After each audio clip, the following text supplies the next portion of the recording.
and welcome to Coffee Break Blogging, where you'll learn to grow and monetize your blog in short, tactical installments you can use right away.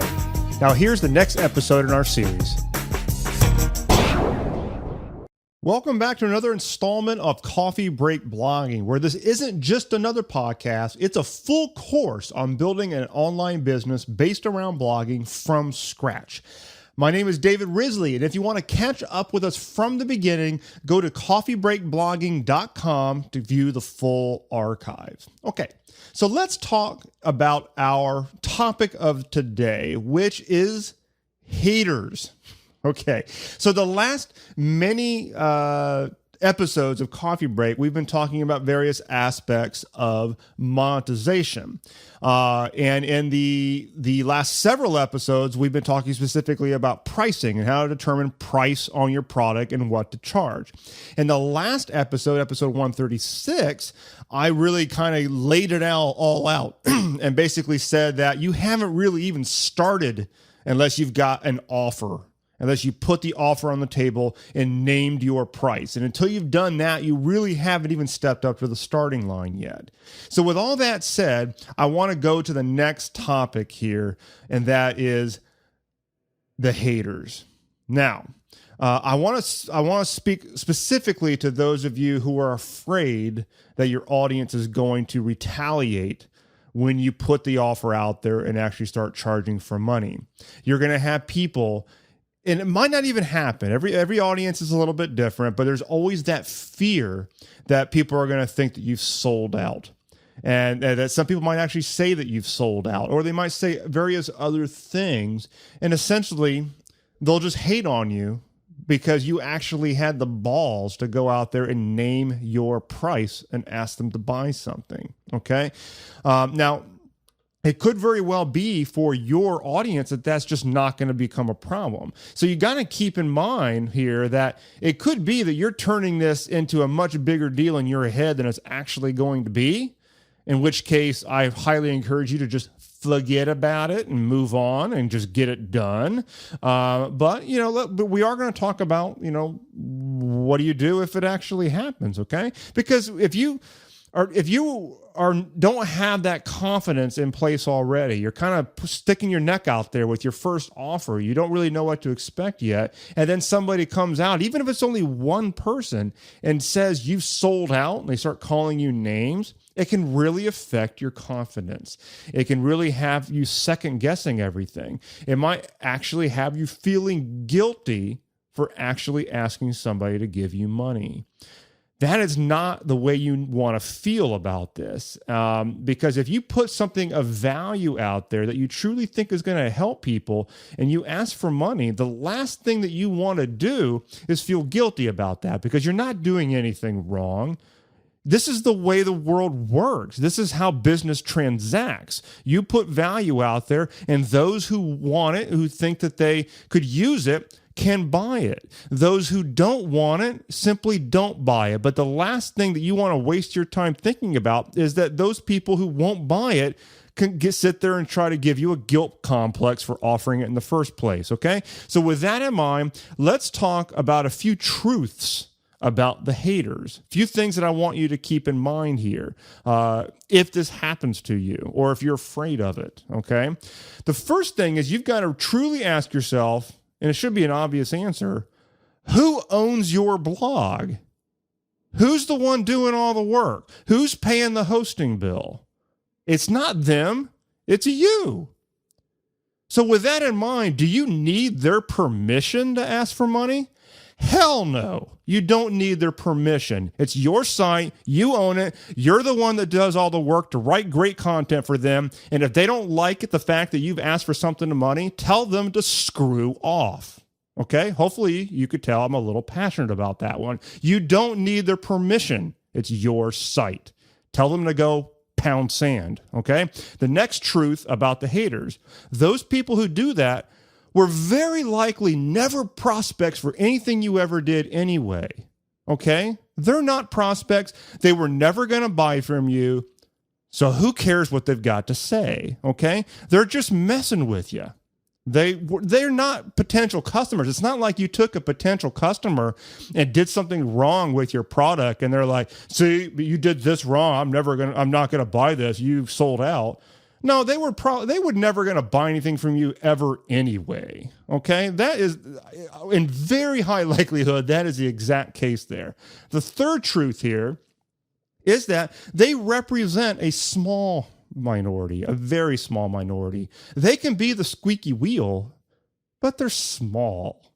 It's okay. It's not a big deal. It's a very small percentage of people that will say that. It's really easy, especially if you're lacking that confidence from within, to think that you get that one email and in your mind, it's like you think a lot of people are thinking that. No, very likely that's not the case. You just got one, maybe two people. And because they're just small enough to bother to write you that email, they did, I mean, what are you going to do? Let it mess with your day? Why would you do that? I mean, you put yourself into that mindset. What does it take for some person to see a website that they've got nothing to do with, they don't put any work into, that person asks for some money for something of value, and they take the time to open up an email and write you a nastygram? What kind of a dick has to do that, So why waste your time with people like that? Number 4, those people who do this are usually venting their own problems and they're just taking it out on you. That's the real truth. They don't have the balls to say in person what they will say on the internet. And what happens is they seek refuge in the supposed anonymous, if I say this word, the anonymous, you don't know who they are on the internet. They're anonymous. I don't know why I couldn't get that word out there, but you know what I mean. They're kind of anonymous on the internet. You don't know who they are. So they seek refuge in that, and they think that they can now say things that in real life, they're probably small little people who would never say that to you in person. Okay. So keep that in mind about these supposed haters. Okay. Now, with the flip side, I'm not going to sit here and tell you that you've got no responsibility. So let's go into a few truths about you here. Okay. We've talked about them. We need to look at you because there's always responsibility on your part. First one is that more likely, if you've trained, quote unquote, trained your audience to only expect free stuff from you, then you run a little bit of a risk of having a few people speak up when you go to actually charge for something, okay? And so I'm a big fan of, if you're going to start a business online, you're going to quote unquote monetize, do it early. Don't screw around and say, I'm going to build my audience first and just make them love me with lots of free stuff for 2 or 3 years, and then maybe I'll charge for something. No. That's a dumb way of thinking. You want to do this early because you don't want to bring a bunch of people into the fold who think that everything you're ever going to do is free. Okay. The other thing is that this can offset the balance of exchange. I talked a little bit about the balance of exchange in episode 132. So you can go back to that and check it out if you're not familiar with it. But essentially, how you price your product has a lot to do with how things are going to go after they've bought it. Okay. Now, if people have this natural sense of exchange. It's kind of like you take people who spoil their children rotten and they just give them every darn thing and they never ask their child to do anything. Haven't you ever experienced when you see a spoiled little kid and they're just basically being a brat? It's like they think that everything's supposed to just be given to them on a golden platter. They're just not very pleasant people on many times. And it's because the balance of exchange is off. Now, if you offset that balance of exchange too far into the degree where you're giving them everything, you've never asked for anything back, then it can create an offset on both sides. You can actually begin to resent your own audience, which is not the way you want to be.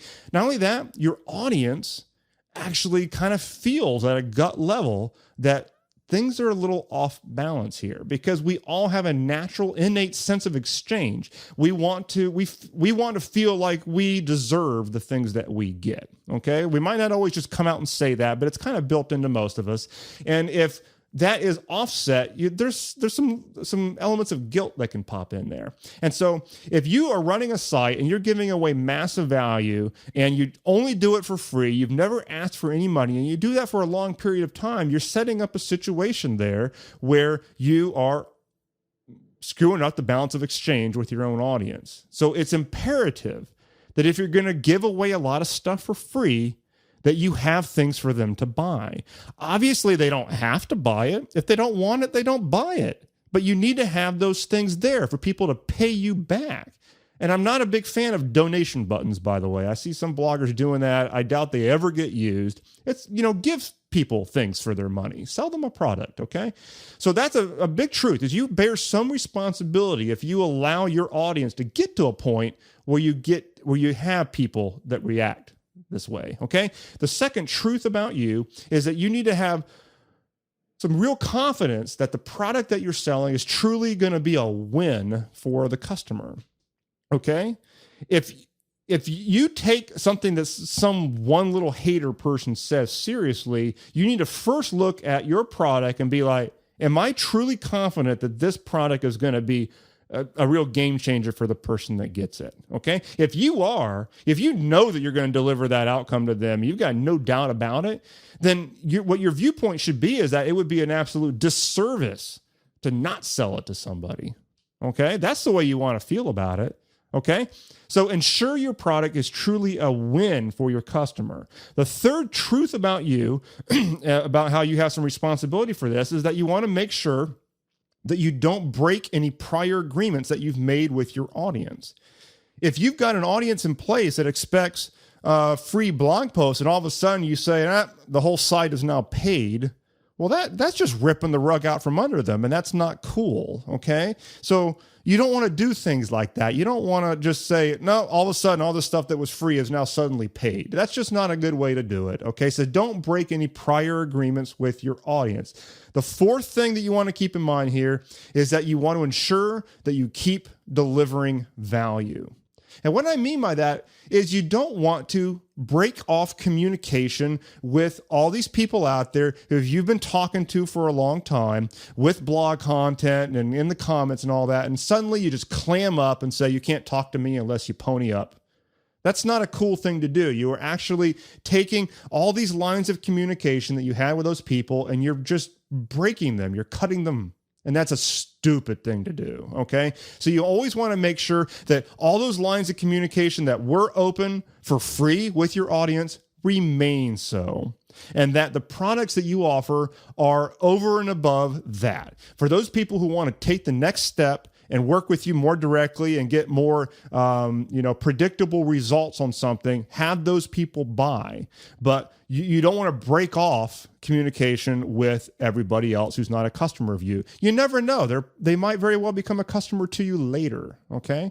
So those are 4 different things that you need to keep in mind because you have some responsibility here. I don't want you to get into this weird mindset where you just, dismiss every email you get that says anything bad and you're like, screw it, go away. Because, I want you to see it. I want you to keep it in perspective when it happens, but I also want you to realize that there's some responsibility there. Now, your reaction to that responsibility should not be, I feel guilty, I'm now going to take this product off the market. No, that's a dumb thing to do. What you should do is look at it from a perspective of, am I cutting any lines of communication, and am I truly providing value? And if you're doing that, then you can go back to that hater and just dismiss them and have fun with it, okay? So let's end off on a few notes here. Don't be surprised when small minds take issue with you when you have the balls to name your price and declare your value in the world, okay? Society is going to tend to have those few people in there that will try to suppress anybody that tries to stick their head above the crowd a little bit. For anybody who has the balls to say, yes, I am valuable, and you stick your line in the sand, there will be those few in any society that is going to try to shoot your head off. Not literally, obviously, but they're going to do it with an email because they think that what they say matters. And, you got to keep it in mind. This is just par for the course. Don't let it phase you. Be willing to take some responsibility for it. And as long as you're doing those things right, then you can go back to that person and, delete it or whatever. I know some people, they get some fun replying to them. You could do that too, whatever. But, you've got to keep it in perspective and realize that this is just the way it happens. If you try to stick your head above the crowd, somebody's going to try to shoot it off. but most people are not like that. Okay? So I'm going to end off by inviting you over to the blog monetization webinar. So much of what we've been talking about is covered on the blog monetization webinar at blogmonetizationwebinar.com. I walk you through the entire business model that I'm walking you through here with Coffee Break Blogging, but we do it in a much more succinct, kind of a bird's eye view fashion. And quite frankly, my goal is to get you to a point where you get a hater email. You wear it as a badge of honor because that means that you're doing something, okay? And I want to get you to that point, okay? And the best way that I can get you to that point is for you to first understand the fastest and most efficient path forward. And that we talk about on this free training webinar at blogmonetizationwebinar.com. Just pick a date and time that works best for your schedule, and I look forward to seeing you there. Okay, thanks so much for listening to this episode of Coffee Break Blogging, and I'll see you next time. Thanks for listening to this episode of Coffee Break Blogging. If you like what you heard here today, we have something awesome we'd love to send you. It's called the Blog Conversion Guide, and it has 9 tweaks you can make to your blog in order to increase your conversion rate to get more opt-ins and sales. As one of our listeners, we'd love to give you access to this guide absolutely free. You can get your copy right now by going to coffeebreakblogging.com. Again, go to coffeebreakblogging.com to get your copy, and we'll see you next time.